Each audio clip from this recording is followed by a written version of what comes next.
beliau ini ke Salim Batu gitu. Nah, Ahmad Al-Maghribi ini karena beliau yang membawakan orang-orang di sini kan masuk agama Islam gitu. Nah, 2 orang dari Brunei juga. Oh, berarti asalnya dari Brunei, Pak?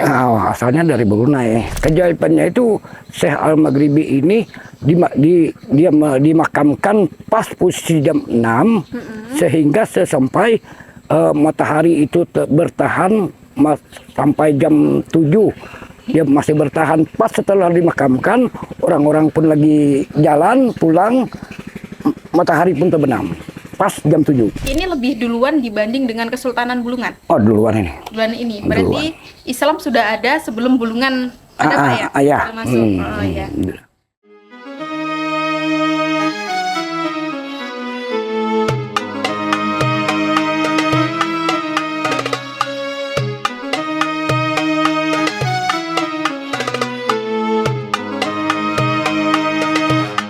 Assalamualaikum warahmatullahi wabarakatuh. Selamat pagi Tribuners, marhaban dan ya Ramadan. Berjumpa lagi di Ngabuburit Asik di Ramadan 2026 ini bersama Tribun Kalimantan Utara. Nah, di sini kita akan sedikit mengulik terkait dengan sejarah masuknya Islam yang ada di Bumi Tenguyun. Nah, kita saat ini sudah berada di makam keramat Syed Ahmad Al-Maghribi, salah satu ulama yang katanya menjadi salah satu pembawa agama Islam, penyiar agama Islam di Bumi Tenguyun ini. Nah, di sini saya juga sudah bersama dengan Bapak Aping selaku dengan pengurus dari makam Syed Al-Maghribi ini. Jadi kita akan berbincang-bincang bagaimana sih kisah dari Syekh Ahmad Al-Maghribi ini dalam menyiarkan agama Islam di Bumi Tenguyun ini, Tribuners. Yuk, ikuti terus.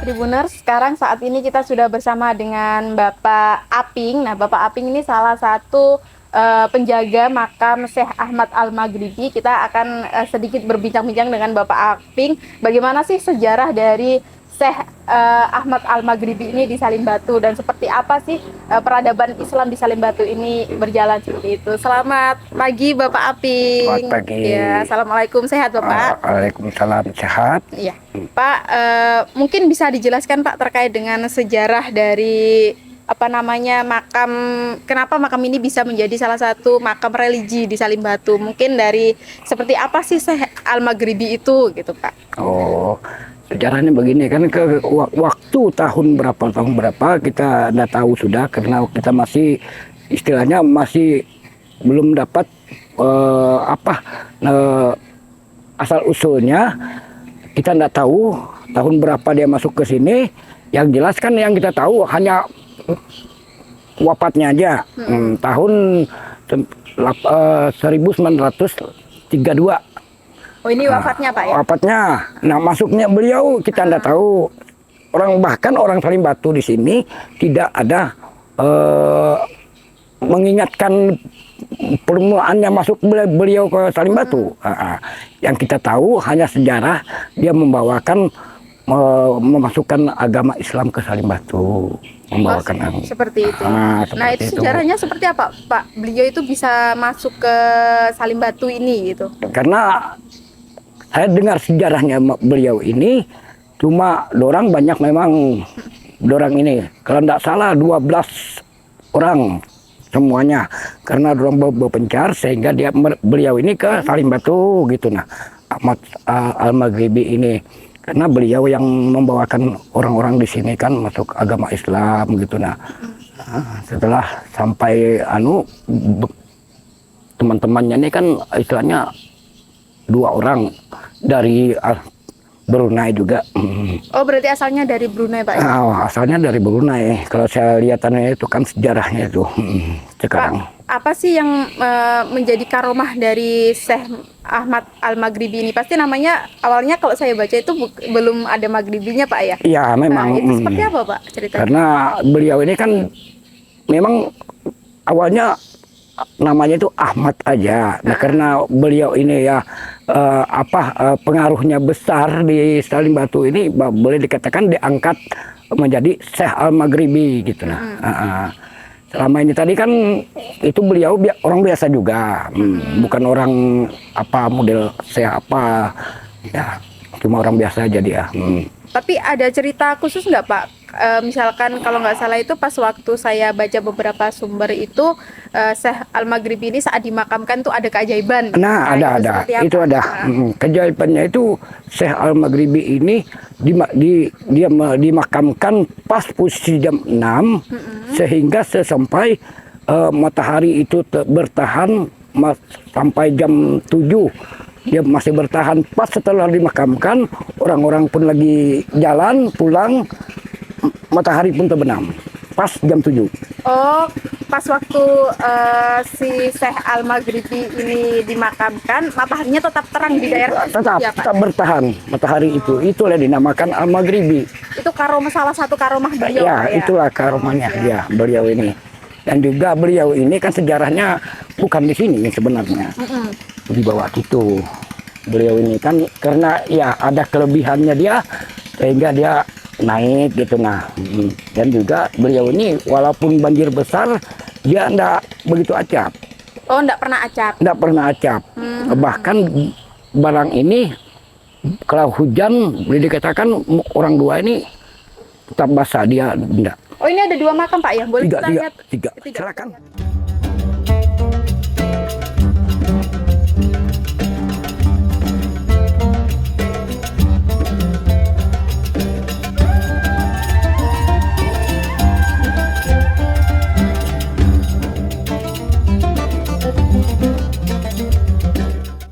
Bisa dijelaskan Pak, ini tidak hanya Syekh Al-Maghribi ya Pak ya, ternyata ya ada 3 ya Pak ya? Ya. Nah, yang Syekh Al-Maghribi yang mana yang ini?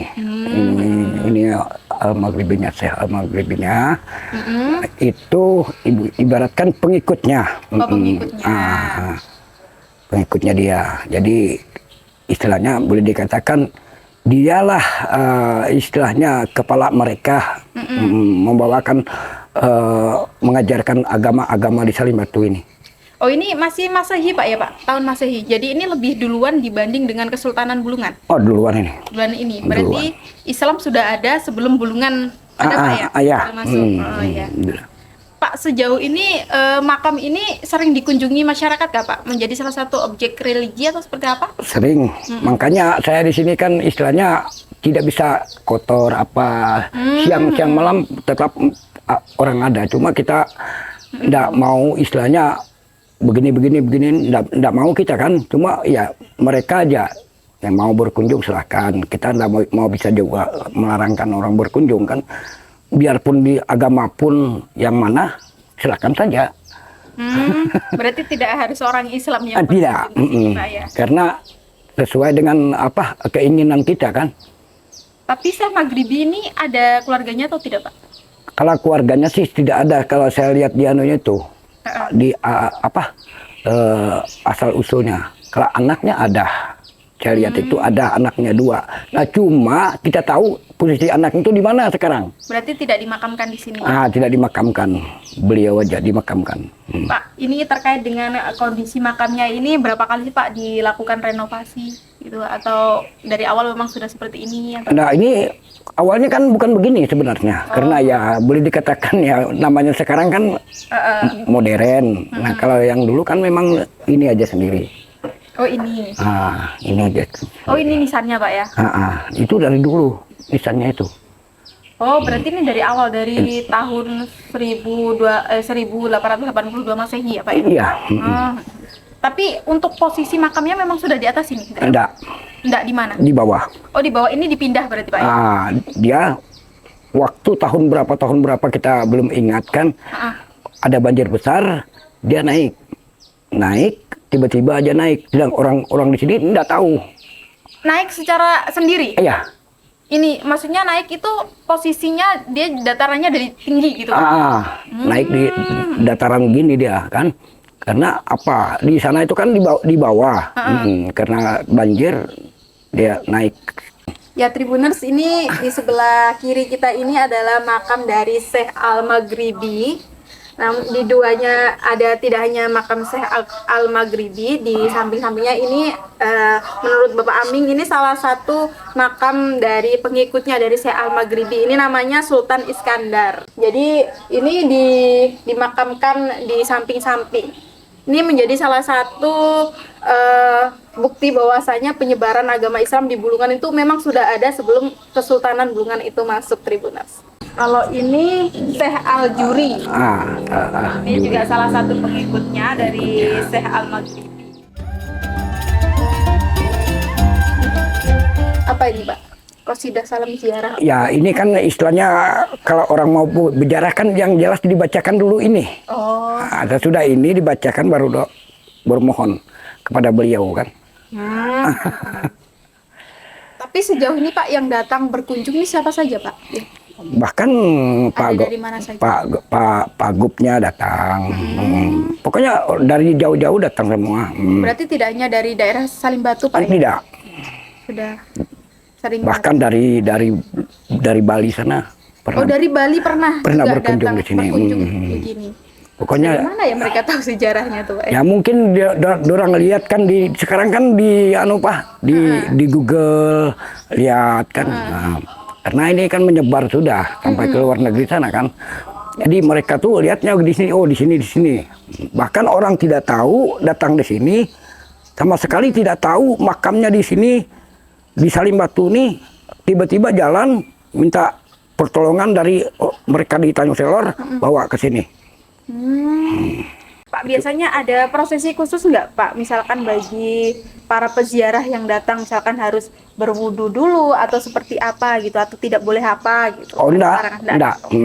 Karena terserah aja kan, mau berwudu silakan, mau tidak berwudu silakan, sama aja. Karena di sini kan istilahnya biarpun istilahnya orang enggak Muslim masuk ke sini tidak masalah. Nah, jadi berwudu tidak masalah. Tapi sebaiknya kalau kita orang Muslim ini berwudu ya oke aja. Selain makam nih Pak, adakah biasanya kalau di tempat-tempat makam keramat atau apa itu ada air sucinya atau apa, di sini ada? Nah, cuma itu aja saya gunakan profil itu untuk berwudu. Kalau untuk mencuci apa segala tidak ada, cuma untuk berwudu aja. Oh, berarti cuma satu-satunya peninggalannya makam. Itu aja, karena profil ini kan boleh dikatakan sumbangan orang ada hajatnya juga. Kalau kesini ini berbayar nggak Pak? Gratis? Enggak. Gratis ya? Gratis saja. Dulu pas waktu Bapak pernah dengar nggak sih ceritanya pas waktu beliau ini menyiarkan agama di sini, seperti apa tantangannya beliau gitu? Apakah langsung direspon positif sama masyarakat atau sempat ditolak mungkin? Kalau saya dengar infonya beliau ini tidak ada penolakan, langsung aja orang Salim Batu ini mengikutkan sarannya dia. Dulu sebelum beliau datang untuk menyiarkan agama Islam, apa sih Pak agama mayoritas di Salim Batu? Ya, orang-orang zaman dulu. Iya, zaman dulu itulah mayoritasnya agamanya kayak sama hal aja sama orang pedalaman gitu nah. Oh, jadi tidak mengenal Tuhan. Gitu nah. Terus diberikan pencerahan oleh beliau ini ya? Iya, jadi beliau ini begitu datang dan beliau ini mau membawakan agama Islam di sini. Tidak ada penolakan juga kan.